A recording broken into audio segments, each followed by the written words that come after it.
should you be using the cost per click metric when budgeting for Facebook ads? And I'll tell you the answer in a moment, but first I want to give context to this little chat.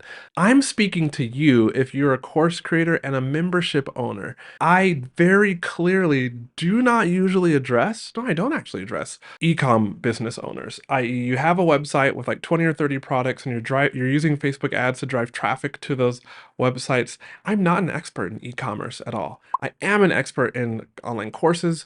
I've been coaching, as in consulting, online course creators, sales, marketing, funnels, how to build out a team so you can reduce your overwhelm and increase your impact while growing your profit, memberships, and obviously Facebook ads now for over 3 years. But that Facebook ad skill set is very different from an e-commerce Facebook ads skill set. Just wanted to clarify that because I have been getting some requests to manage ads for people who basically have an e-commerce setup.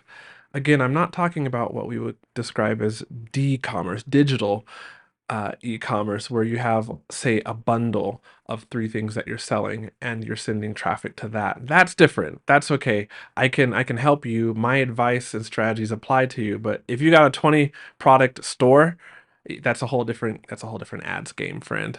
All right, so cost per click or cost per result.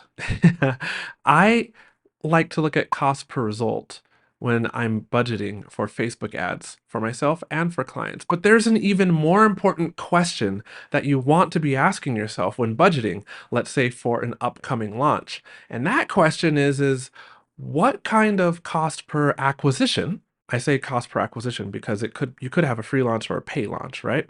So what kind of cost per acquisition can your business support in order to hit the profit and revenue goals that you want? So yes, cost per lead, cost per result, cost per sale is better in my mind.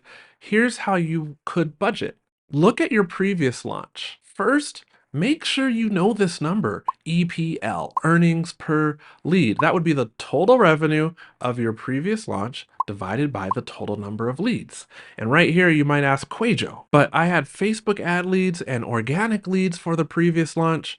So how do I calculate that earnings per lead? Well, did you separately track your Facebook leads? We'll get back to the episode in a moment. Do you need Facebook ads help?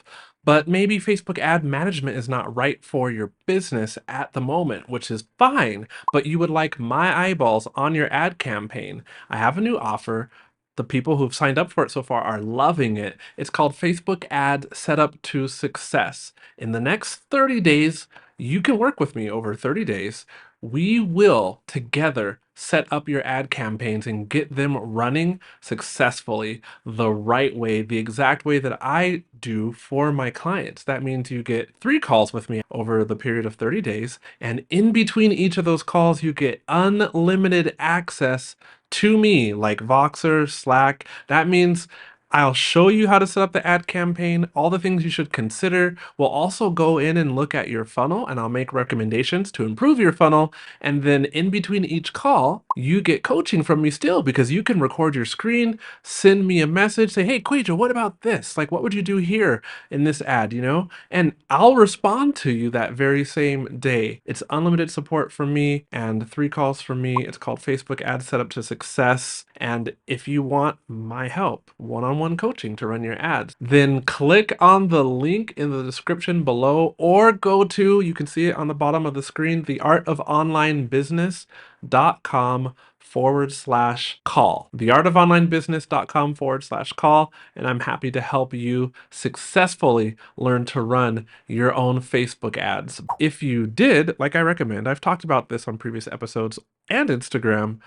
So if you had a separate landing page, opt-in page, registration page for your previous launch that you only sent Facebook ad traffic to, such that it's connected to your CRM, your email CRM, like Active Campaign, ConvertKit, Kajabi, what have you, and those leads are tagged as Facebook ad leads, then you can go back to and look at those leads and look at the people that purchased and see exactly how much revenue came from Facebook ad leads. Calculate the earnings per lead for those Facebook ad leads. If you didn't do that, do it for this upcoming launch. But if you didn't do that for the past launch, then you can just take the total revenue divided by the total leads and run with that number, your earnings per lead. Okay? Let's say, for example, you had a $30 earnings per lead.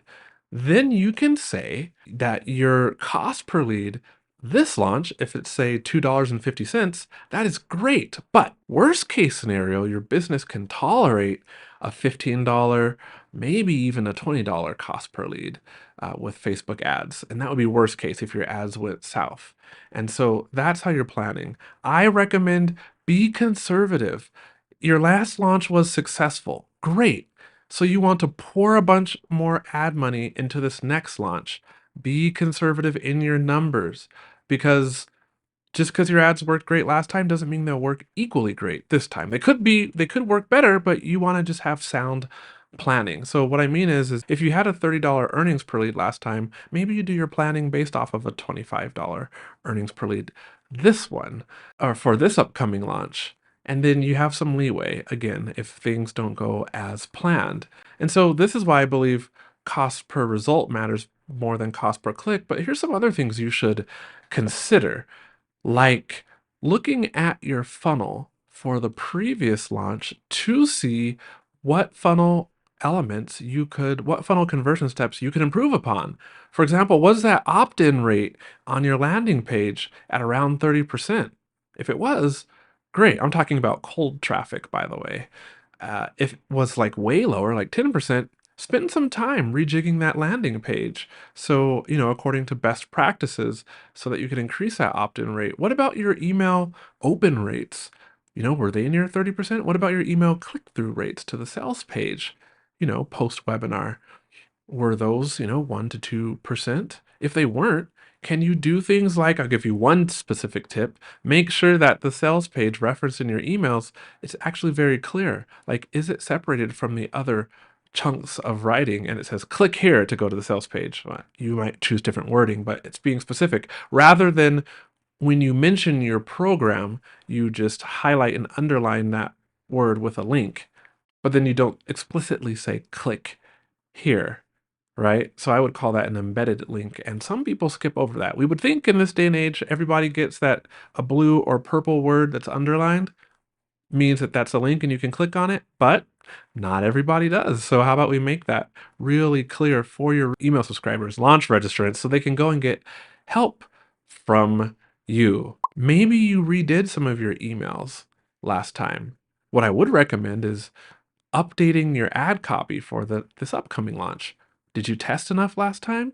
How about go look at your previous launch and look at the 2 best performing pieces of ad copy. We just did this for a client who's currently in launch at the recording of this video. So the previously 2 best performing pieces of ad copy, take those, look at them, look at the very top portion of the ad copy, and maybe come up with 2 more different hooks, so to speak. That way, you're seeing and you're testing the very top, say 2 to 3 lines of text that shows up above a graphic on a Facebook ad or maybe above a video on a Facebook ad.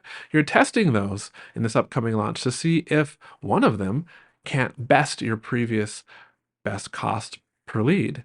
Another trick here is to just look at maybe you did some organic posts that went viral, or at least had more views. And these posts would be related to your webinar launch, right? Or your challenge or your boot camp, what have you. But maybe you did some of these posts for your previous launch organically, and these posts got way more views than your regular posts do or did. So look at those posts and see, were there some commonalities? Were there some new things that you wrote in the captions that you might be able to come and bring in and incorporate into your ads for this upcoming launch to help your upcoming launch perform better? But these are the questions that you want to be asking yourself as you ask that main question. What is the cost per acquisition that my business can support so I can hit my revenue goals?